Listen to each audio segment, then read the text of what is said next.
Now to get us started, I would like to invite Supervisor Keddick right up to give us a nice little talk. All right, yeah, thanks very much. I appreciate everybody coming out tonight. So the comprehensive plan we've been working on for quite a few months. We got members from our comprehensive plan committee here tonight.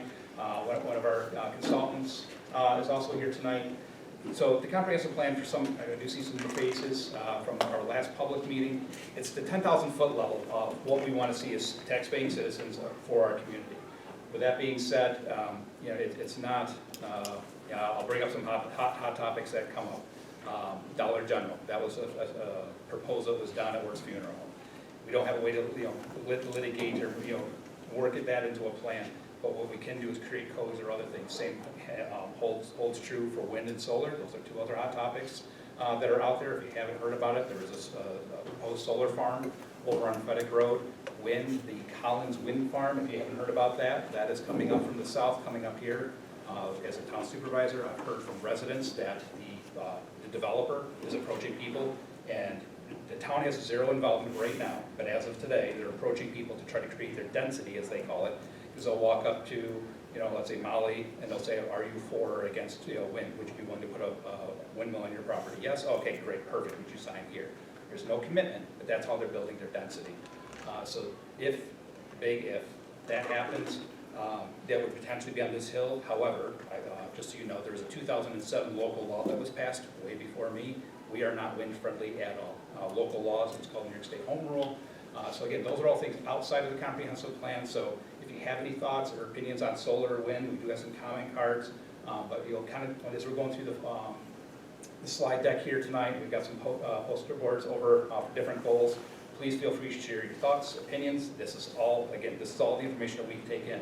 Because if we can't technically say no to solar across the board, that we don't want solar farms, but we can say, okay, zoning, we're going to use this land.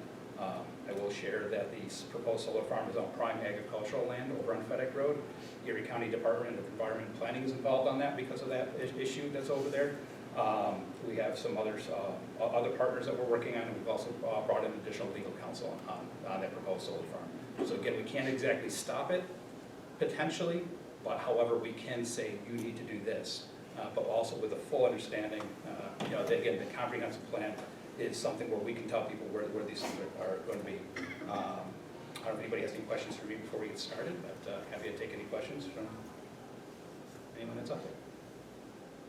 Carrying on. All right. All right, if you have any questions, please feel free to stop and let us know. Thanks, Teresa. You bet. Thank you. All right, so my name is Brenna Riley, and I am a consultant here from CPL Architecture, Engineering, and Planning firm. So just to get us started, I want to go ahead and go over our agenda for today. First being that welcome and introduction, kind of in the midst of that. Then we're going to do a brief project overview, what we've learned, some vision and goals, and then we're going to look at the next steps and have an activity. So that's where we're going to really need you and have your input come out of this meeting. So again, my name is Brenna Riley. I am working with Justin Steinbeck. We're from CPL. Just to kind of give you an overview of our team today. Today we have with us Molly Ventura Landscape Architecture. Joining us virtually, we do have Mike Kane from Prospect Hill Consulting. He's over there with Jenny Mogavero. Pardon me. We are also teaming up, obviously, with the town of Boston. And we also have unlisted here a wonderful support from the steering committee that is made up of community members. Now, just real quick, if you don't mind, if you're on the steering committee, please raise your hand. Awesome. So it's made up of a lot of the members of the community who have guided us in this process.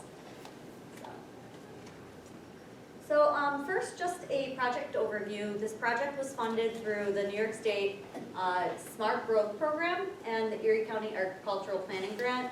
It essentially, as Jason kind of already went over, I would like to even say 30,000 foot view. He said 10, we'll give him that. Maybe we'll break even with 20,000 foot view. But it essentially presents goals and visions for the future, recommends actions to achieve those goals over the next 10 to 15 years. So it really looks at Boston, it looks at the current status, how it is today, the needs, and what it's gonna look like in the future. So one thing I just want to point out, if you look at the bottom, you have this little green emblem. The agricultural planning grant provides the opportunity to integrate an agriculture and farmland protection plan into the comprehensive plan update. So anywhere, when this draft comes out in a couple of months, anywhere you see this icon will be calling out that this has to do with the agricultural community in Boston. Similarly, we have looked at the smart growth principles, which are attached with the smart growth grant that we were provided through the Department of State. There are 14 principles in all that the state has listed out. What we've done is we've kind of taken the ones that are most relevant to Boston, and we've provided those with similar icons. So you can flip through this plan when it comes out, and you'll be able to see right away what is attached to these smart growth policies. For example, we have transit-oriented development, downtown revitalization, green infrastructure and buildings, mixed housing options, storm resiliency, inclusive planning process. Now, I know some of these terms, downtown revitalization, for example, we can use them loosely to be more relevant for Boston. So we're not thinking of downtown like downtown Buffalo, we're thinking of downtown like North Boston Hamlet. So just wanted to point that out, that it does translate over to the Boston needs and how we look at Boston. So just as a project timeline and to show you where we're at, we had our plan kickoff back in June of 2003. From there, we did an inventory and went through what exists and what is in Boston already. We then, from that, had visions, goals, and policies created. And from those 3 areas, we push forward to the land use plans, action plans, draft plan, which will ultimately lead to a review with Erie County, with the DOS, with Boston, and with the planning board eventually, who will finalize that plan. So in between, throughout this time, we've had 1 public workshop already. We have been having monthly, if not bi-monthly meetings with the steering committee, who have guided every decision that the consultant team has made. I need to adjust this page here. Sure. It'll be just one moment. We're having a technical. That should be better. Good? Okay. Thanks, Allison. I have a quick question. Sure. First time you're here, hi everybody. Hi. What is the Boston Steering Community? What is this? So it was put out in the beginning of our process, so back in summer of 2023. It was a call put out to the community asking if anyone would be willing to come and work with the consultancy team to go through this process with us to create this plan. So there are some months we've taken off, like December was the same week as the holiday, where we've provided different ways to help us with a visioning packet we did at that point. But it's members of the community. So when we're making these moves, I grew up in Hamburg, so I'm familiar with Boston, but I live in West Seneca. So when we're making these decisions and going through this process, we need the feedback of our steering committee to make sure that this is what Boston wants. Gotcha. So, on that note, actually, if you want to go forward. So on that note, just going into what we've learned about Boston, we have learned some brief, facts. There's a 1% decrease in population of Boston. So Boston's population is really remaining steady, but it is an aging population. So when we look at kind of the housing side of things, 55% of the land use in town is designated as various densities of residential. So 55% of the land in town is residential. The town's percentage of homeowner occupied units is high, especially comparatively to Erie County and the state. And the town vacant housing units and renter occupied has grown slightly between 2010 and 2021. So when we're looking into our outreach methods, I have some questions on the screen, so I want you to think about that. We looked to kind of diversify who we reached, and we probably, in my opinion, pushed out a really heavy effort to get a lot of people involved in this. With the help of the steering committee, we were able to identify 4 different groups: the agricultural community, the business community, the young families, and the high school age students, to reach out to after or on top of the actual community, or I'm sorry, the comprehensive plan survey that we've already put out there. So what does this question mean? So how many of you have lived in Boston for your entire life? All right, 1 person. That's actually, really good. So how many of you have moved or come back? All right. So I want you, as we're going through these next survey results, to think about what it was that made you stay in Boston or come back to Boston, okay? All right. So our outreach and participation plan, like I said, we reached out to the agricultural community, the business owner community, young families, and high school outreach. We had over 600 people participate. So of that, yes, we have this broken up by category. I want to point out, yes, we have 380 high school students who lent their time and their voices to this comprehensive plan.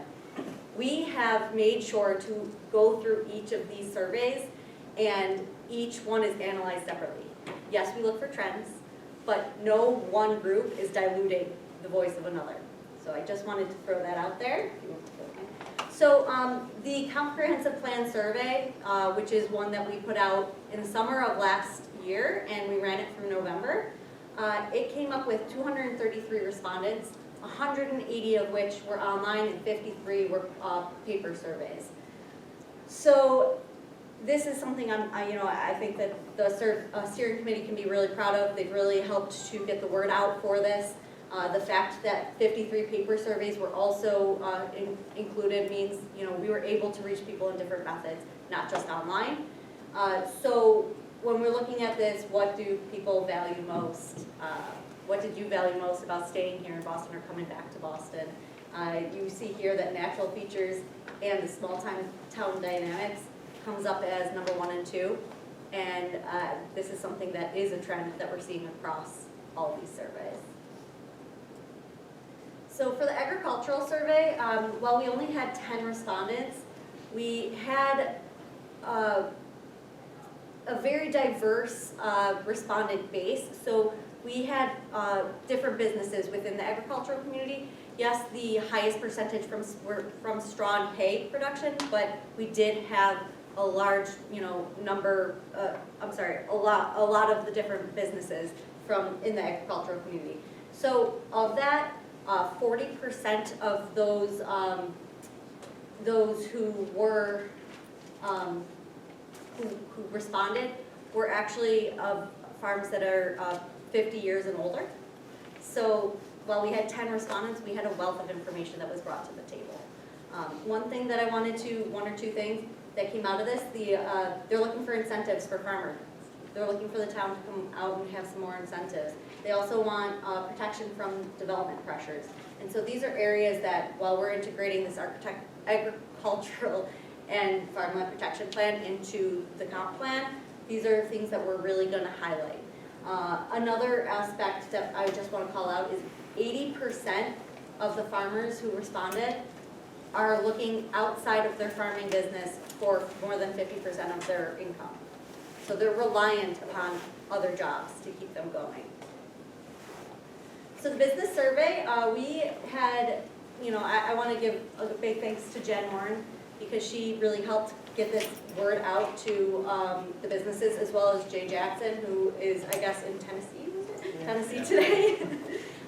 They really helped to get this out because, we sent out mailers, but we also had visits made to the businesses just to try to get people to take this survey. In all, we had 19 respondents. We're looking for small business to be welcomed here in Boston. They're looking for educational opportunities. And one thing that came out of this that I thought was,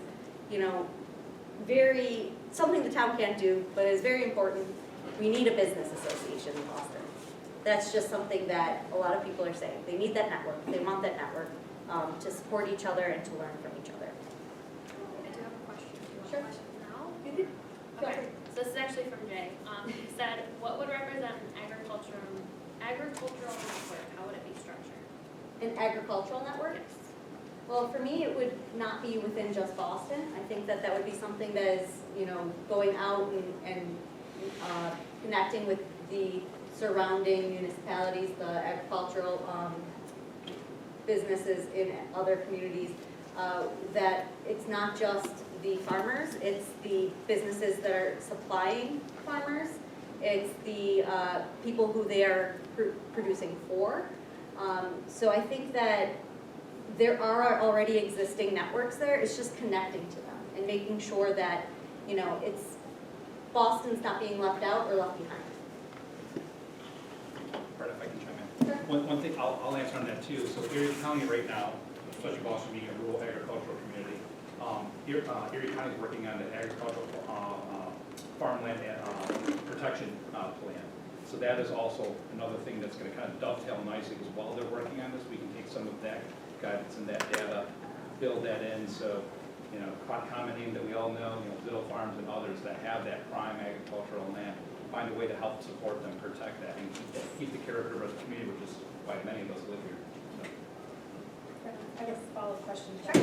Could you elaborate on what types of incentives agricultural producers are looking for? Are they specifically looking for tax incentives? So there or- are existing tax incentives. But is that generally? I think it they're also asking has, for? I think it also has to, while we don't have specific, really, information, I think it's also like educational, it's also, honestly, I think it's having to make it, or making it more sustainable and resilient within themselves, and that's not just, from, environmental aspects, that's from the business side of their work. So I think they're, looking to, have protection and incentives to stay on the land, but also within the businesses themselves. And, unfortunately, I can't pinpoint, those, but it is something, thank you for the question, that, I'll look to see if we can find more information on. Brett, I don't think we'll mention it. So that's the public forums. Oh, okay, we also do have some public forums for Erie County's Agriculture and Farmland Protection Plan.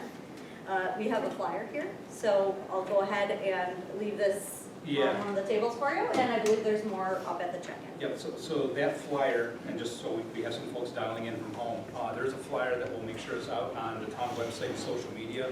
We'll repost it, but there are, on the 12th, we're actually going to be the first facility that's hosting kind of a live stream through Erie County. There's a live version that you can come in, if people want to come in and attend, they're certainly welcome to. But then the next two dates are Tuesday, April 16th from 6 to 8 at the Holland Town Hall, and then Thursday, April 18th from 6 to 8 p.m. at the Delavan Community Center.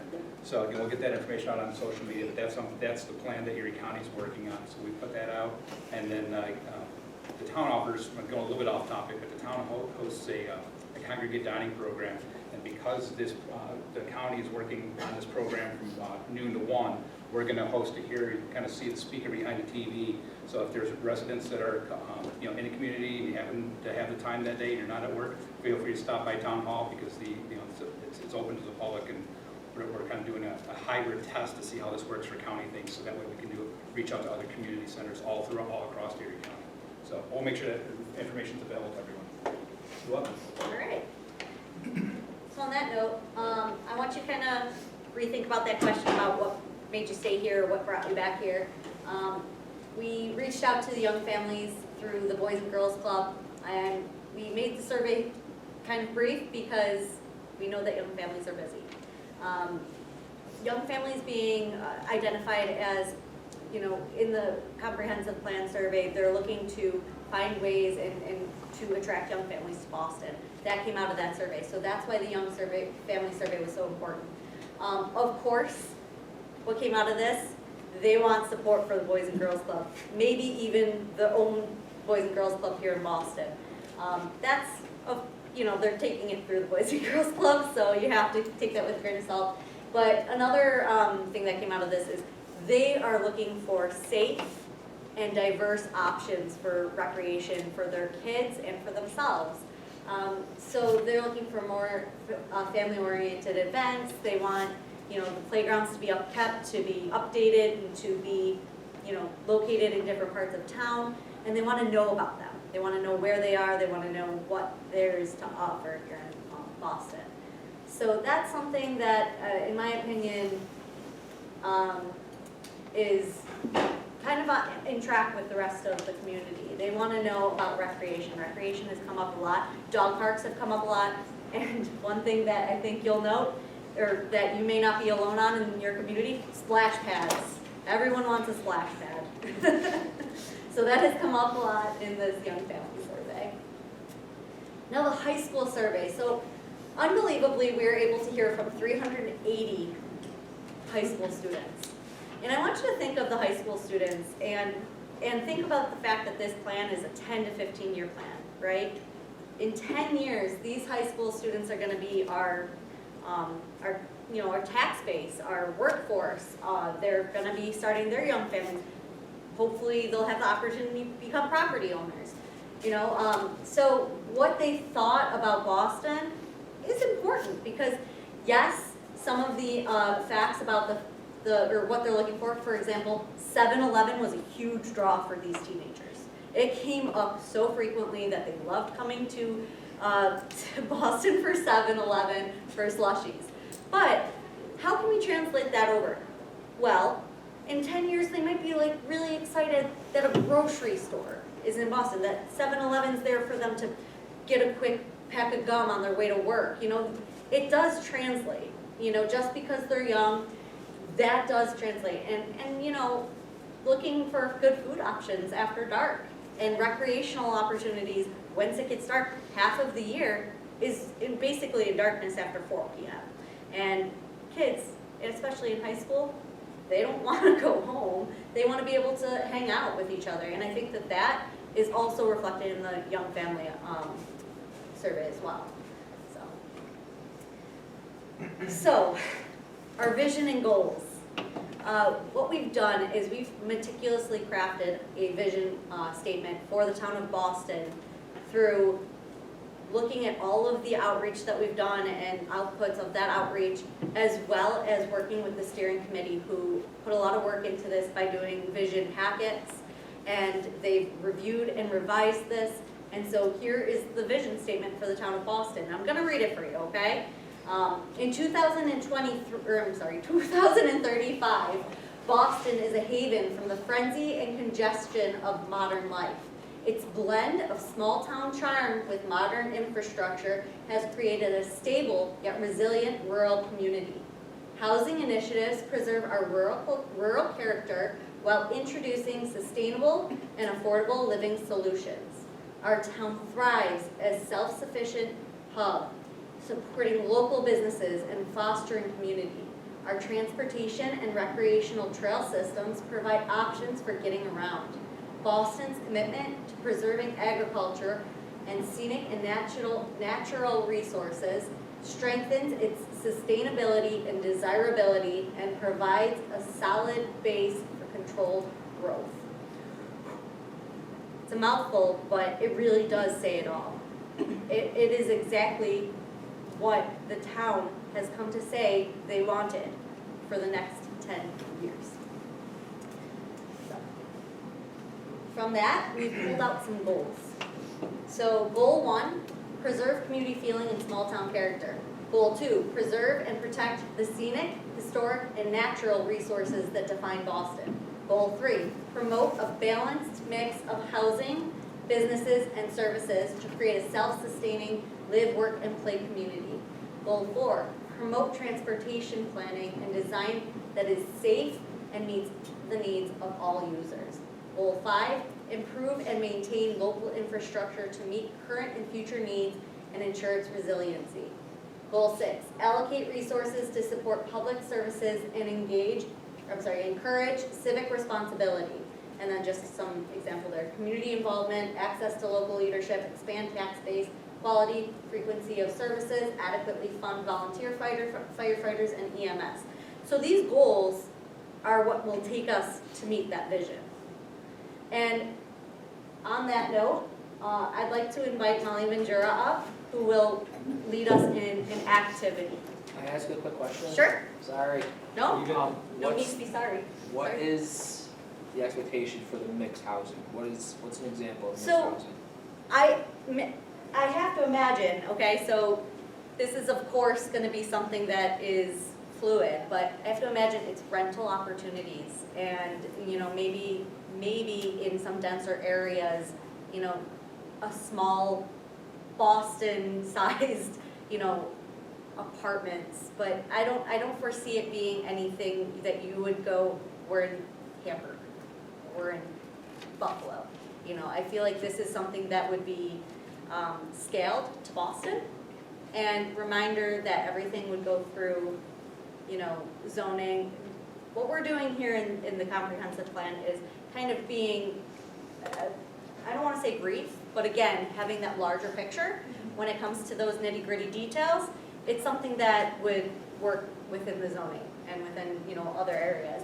But for me, if I'm looking at this, nothing's gonna be out, you know, out of place here in Boston. But it's a mix of different sizes and different price points, so that you're not catering to the, you know, 2 working parents with 4 kids in their $3,000 square foot house, like in Orchard Park or something. You're gonna have those, you're gonna have houses for people that are just starting out, maybe a young couple, a young family, or people that want to age in place, they want a 1-story home with more accessible features. That's what we mean by a balanced mix of housing. And, you know, if I could chime in too. So, you know, the other part of it too, so, at the first meeting, we talked a little bit about public infrastructure, water and sewer.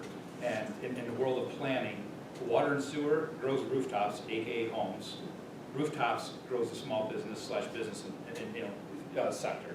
So right now, if you were to look at the infrastructure that currently, as it is today, and then let's say we hit the fast forward button into the future, 15 years down the road, just to give you an idea, and this is all on the town website as well, just to fix what we have in the ground today, the town board is looking at investing approximately $20 million just to fix what we have, so we stop having water main breaks and all the other problems that we face today. Sewer is not everywhere also in town. So when you look at, I know there's some folks that weren't too happy when Deanna Drive subdivision went in. That was approved years ago. It's just finally coming to fruition today. But you know, those subdivisions, that's kind of the point of the idea of, you know, sustainable growth. You know, we're going to have those pockets. Respectfully, we can't stop a landowner from selling their land. We can't stop a landowner from developing their land if they so choose, if it's zoned properly, et cetera. But you know, what does control some of that is the backbone infrastructure to develop that land. So if it's moderated and a controlled pace as it's built out, that's kind of, you'll hear some buzz terms called smart growth. That's that proper planning. That's that proper setting that you don't get that big explosion, you know, of the community. You know, Boston, you know, we certainly have a lot of opportunity. I'll toss it out there. It was in front of the planning board. If you haven't heard already, I'm open disclosure here. The Hamburg Schools is looking at subdividing the land behind Boston Bailey Elementary School. If they do that and it does sell, the way it's zoned, there's another subdivision behind Boston Bailey Elementary School. Access will be on Zimmerman Road. I have nothing to hide there. That's on the planning board meeting minutes, and again, respectfully, that's Hamburg Schools' decision to do that. We can't legally stop that. But however, if somebody goes to bid on that land and buys that to keep it green space or whatever, God bless them, because then that land will remain that way until they decide to change the use of that land. But also it's restricted based off the zoning regulations of what can actually be used there. That's where this all starts to come in. And then respectfully taking in, as was mentioned earlier, you've got the 3 hamlets. You've got North Boston, you've got Patchen, and you've got Boston. Each have their own respective business districts where you kind of see it peppered up and down Boston State Road back before the 219 went in and kind of took away a lot of our commerce. That was the way to get to Springfield. That's where those small businesses and the mom and pop shops, that's where they thrive, because they have people driving by their shops.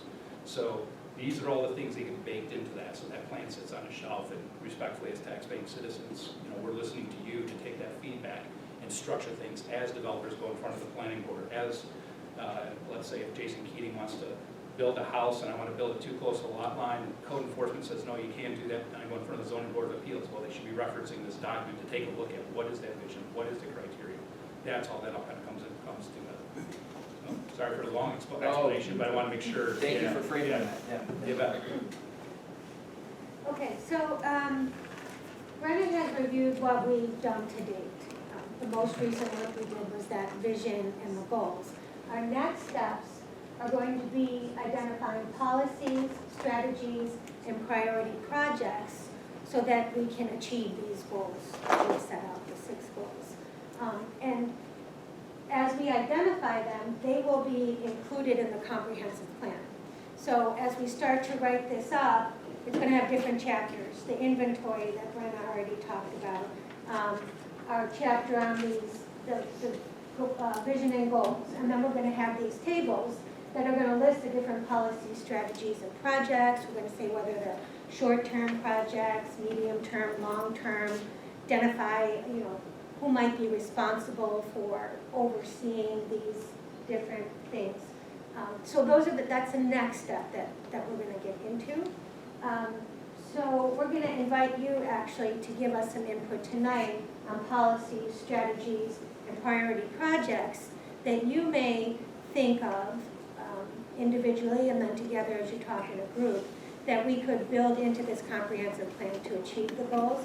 But first, let me just tell you what we mean by these 3 terms. So what are policies? Policies are just guidance that direct local efforts, local investments, and our local government's time.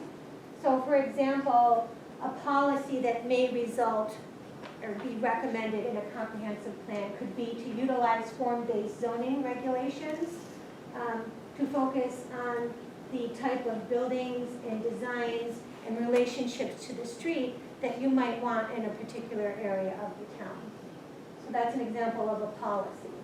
An example of a strategy. So strategies are actions that the town can undertake to achieve the goals.